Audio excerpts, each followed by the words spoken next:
समन्ता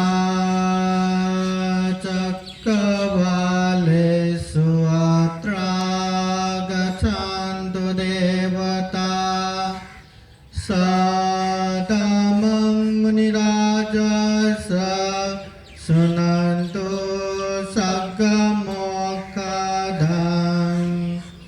तम् श्रवणकालो अयं वदन्ता तम् श्रवणकालो अयं वदन्ता तम् श्रवणकालो अयं वदन्ता नमो तस्सा भगवतो अरहतो सम्मा सम्बुद्धास्सा नमो तस्सा भगवतो अरहतो सम्मा सम्बुद्धास्सा नमो तस्सा भगवतो अरहतो सम्मा सम्बुद्धास्सा।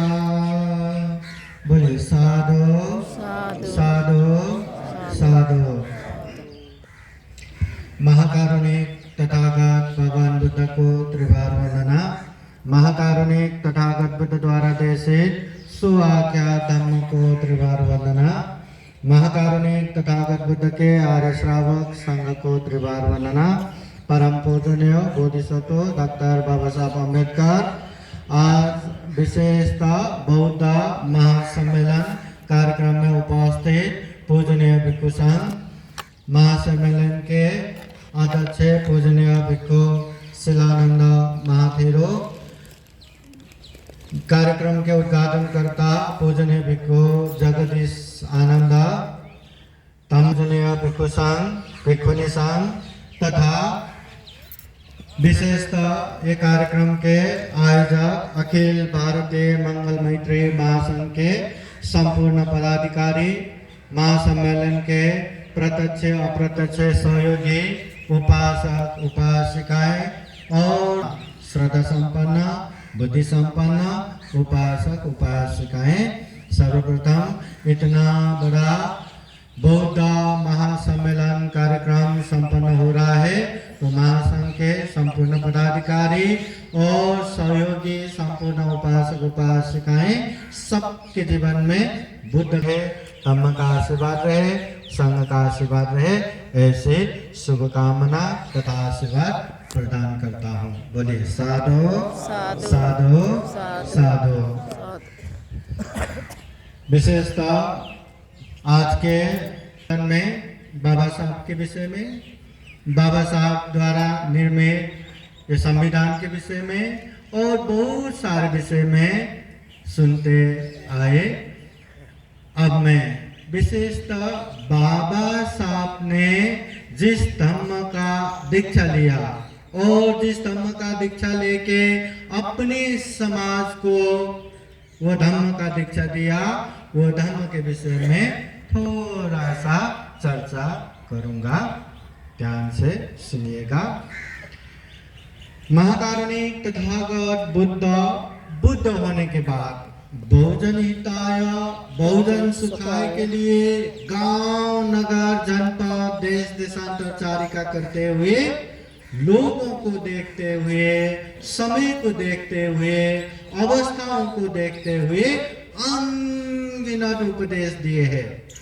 आज के समय में जो महाकारुणिक तथागत बुद्ध के वाणी संग्रहित त्रिपिटक ग्रंथ, जिसे बौद्धों का आधिकारिक प्रामाणिक ग्रंथ के रूप में लेते हैं, वो त्रिपिटक ग्रंथ में भी 84,000 धम्म स्कंद, 84,000 धम्म देशनाएं संग्रहित है। तो महाकारुणिक तथागत बुद्ध के अनगिनत उपदेशों में एक भी ऐसा उपदेश नहीं कि ये तो जरूरत ही नहीं था, ये तो हमारे काम का ही नहीं था, कोई भी उपदेश ऐसा नहीं बोल सकते। हर एक उपदेश हमारे जीवन अच्छे बनाने के लिए, दुख मुक्त मार्ग फल में प्रतिष्ठित करने के लिए प्रशस्त थे। परंतु महाकारुणिक तथागत बुद्ध ने सारे धम्मों को सारांश में रखते हुए कि जो सामान्य खेतों में काम करने वाले हैं उन लोगों के समझ में भी आए, घर गृहस्थ चलाने के लिए दैनंदिन जीवन में इधर उधर भागते रहने वाले उन लोगों को भी समझ में आए और उच्च तरह के लोगों को भी समझ में आए। ऐसा तथागत बुद्ध सारांश में एक गाथा द्वारा धम्म समझाते हैं कि बुद्धों का उपदेश क्या होता है, बुद्धों का उपदेश क्या रहता है। एक गाथा में समझाते हैं। धम्म पालन गाथा में हम वो गाथा पढ़ते रहते हैं। बुद्ध कहते हैं, सब पाप सकरणं कुशल सौपसंपदा सचित परियोदपनं ये तं बुद्धान शासनं, ये तं बुद्धान शासनं, ये बुद्धों का शासन है, उपदेश है, शिक्षा है, धम्म है। बुद्ध ऐसे वैसे व्यक्ति नहीं है जिन्होंने 10 पारमिता, 10 उपपारमिता, 10 परमथ पारमिता पूर्ण करते हुए सम्यक संबुद्ध बने, जीवन के सारे दुखों से मुक्त हुए और वही दुख मुक्ति के मार्ग सारे लोगों के लिए खोल के रख दिया। ये दुख है, ये दुख मुक्ति है। तो वो बुद्ध सारांश में क्या कहते हैं, अगर जीवन सुख शांत में बनाना चाहते हैं तो पहला काम करो, सब पाप स अकरण, जितने भी पाप दिखे वो मत करो, ना करो। पाप है तो मत करो, अकुशल है तो मत करो। जो भी अनुचित, अकुशल, पाप, अयोग्य दिखता है उससे दूर रहो। जो चीज करने से अपने को भी ग्लानि पछतावा होता है, अपने लोगों को भी हानि नुकसानी होता है, ऐसे अकुशल पाप से दूर ही रहो। जो भी पाप है उससे दूर रहना।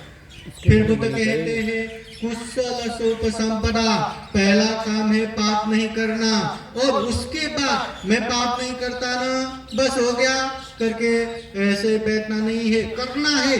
क्या करना है, कुशल पुण्य करो, धम्म करो, लोगों का हानि नुकसानी नहीं पहुंचाना, ये तो पहला काम हो गया।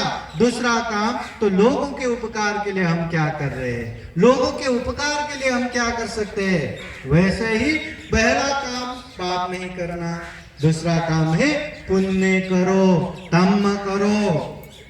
बुद्ध कहते हैं, दानं ददन्तु श्रद्धाय, श्रद्धा पूर्वक दान देना ये भी पुण्य है, करते जाओ।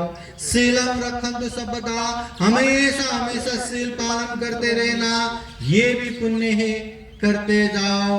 पावना विरता होन्तु, मन को संयमित करने के लिए, मन को शांत करने के लिए ध्यान साधना करना ये भी पुण्य है, करते जाओ। तो तथागत बुद्ध कहते हैं, पाप मत करो पहला काम, दूसरा काम पुण्य करो, धम्म करो, और तीसरा काम सचित परियोदपन, अपने चित्त को परिशुद्ध रखो। ये बहुत महत्वपूर्ण है। सारे धम्मों में देखे तो वहां हर जगह मिलता है, पाप मत करो, पुण्य करो, अधर्म मत करो, धम्म करो, अच्छे करो, बुरे से दूर रहो, ये हर जगह पे मिलता है। मगर तथागत बुद्ध और गहराई में जाके कहते हैं, सचित परियोदपनं, अपने चित्त को परिशुद्ध रखो। जब तक चित्त परिशुद्ध नहीं होगा, मुंह से अच्छा नहीं बोल पाएंगे, शरीर से अच्छा नहीं कर पाएंगे, क्योंकि जड़ ही अकुशल है, जड़ ही अशुद्ध है, तो मुंह से कैसे अच्छा आएगा, शरीर से कैसे अच्छा कर पाएंगे। कर भी लिया तो कुछ समय के लिए ढोंगी, आदमपरी, ड्रामा, बस ड्रामा ही चलेगा, और कुछ समय बातें करता रहा, उसके मुंह से ऐसे अनाप शनाप, उसके काम व्यवहार इतना गलत, इसलिए मन को परिशुद्ध करना जरूरी है। बुद्ध तम पद के पहले गाथा में भी कहते हैं, मनुपुबंगमा धम्मा मनुष्यथा मनोमया, सभी जगह पे मन ही पहले पहुंचता है, इसलिए मन ही श्रेष्ठ है, मन से ही सारे चीज व्याप्त है। मनसा चे पदुत्थेन, अगर मन अशुद्ध है, अगर मन प्रदूषित है, पासति वा करोति वा, अशुद्ध मन से अगर वो बोलते हैं या करते हैं तो ततो न दुख मनवेति, ऐसे लोगों के पीछे पीछे दुख आते हैं। ये तथागत बुद्ध कहते, ये तथागत बुद्ध की वाणी है। जो अशुद्ध मन से बोलते हैं, जो अशुद्ध मन से काम करते हैं, ऐसे लोगों के पीछे पीछे दुख आता है। और बुद्ध समझाते हैं दुख भी कैसे आता है। हमारे मनस्थिति में बैठना चाहिए कि दुख इस तरह से आता है, तो बुद्ध समझाते हैं, चक्कं वो बहुत पड़ंग, बैलगाड़ा के पीछे पीछे जो पारी चक्का पहिया पीछे पीछे आते रहते, उसको पार हो गया करके वो अपने आप उसको छुड़ा नहीं सकता। वो इधर गया तो इधर ही, उधर गया तो उधर ही, सीधा गया तो सीधा ही, जहां जहां वो बैठ जाएगा वो पारी चक्का पीछे पीछे आता रहता है। बस दुख भी वैसे ही पीछे पीछे आता रहता है। हम चाह के भी वो दुख से मुक्त नहीं हो सकते। इसलिए बुद्ध कहते हैं, मनसा चे पसन्ने न, अगर हम अच्छे मन से, प्रसन्न मन से, पासति वा करोति वा, अगर हम बोलते हैं, अगर हम काम करते हैं, तो ततोनं सुख मनवेति। देखिए अब दुख नहीं, ऐसे लोगों के पीछे पीछे सुख आएगा। और सुख भी कैसे आएगा? छाया वो न पाएनी, कहीं हम प्रकाश की उपस्थिति में जाते हैं तो परछाया पीछे पीछे आते रहते, वो आया करके हमें इतना भी तकलीफ नहीं होता, इतना भी भार नहीं होता। उसी तरह जीवन में सुख पीछे पीछे आते रहते हैं। इस दुनिया में हर किसी को सुख चाहिए, सुख चाहते, वो सुख मिले, इसलिए सारे लोग हर तरह का तमाम कोशिश करके बैठते। पढ़ने वाला पढ़ते हैं, काम करने वाला काम करते, घर संभालने वाला घर संभालते, बाहर संभालने वाला बाहर संभालते, और सन्यास भी जो जो बनते हैं यही सुख के लिए। हाँ, परंतु बार बार हमें देखते रहना है, क्या हम सुख के राइट ट्रैक पे है, क्या हम सुख के मार्ग पे ही है क्या? अच्छा करेंगे तो सुख आएगा, ये तो सभी को पता है। क्या हम अच्छा कर रहे हैं? क्या बुरा करेंगे तो सुख के विपरीत हम जाएंगे? क्या हम बुराई से दूर हो पा रहे? क्या बार बार देखते रहिए। उपासक उपासिकाएं तम की बातें सुनते सुनते, महाकारुणिक तथागत बुद्ध के उपदेश सुनते सालों साल निकाल लिया। क्या हमारे जीवन में सुख शांति है? क्या हमारे गृहस्थ जीवन में सुख शांति हो रहा है? क्या ध्यान रखना, अगर हम महाकारुणिक तथागत बुद्ध के धम्म को अच्छे से जानेंगे, समझेंगे, पालन करेंगे, तो निश्चित रूप से हमारे जीवन में सुख होगा, शांति होगा। अगर पालन नहीं करेंगे तो सुख शांति नहीं होगा। केवल बातें करने से, केवल बातें समझाने से सुख शांति नहीं आता। सामान्य सी बात है ना। हाँ, मैं बीमार हो गया और मैं बीमार होके घबरा के जल्दी डॉक्टर के पास गया और जल्दी ठीक हो, इसलिए मैं अच्छे डॉक्टर के पास गया, महंगे डॉक्टर के पास गए और अच्छे से अच्छे वहां दवा लेके आया।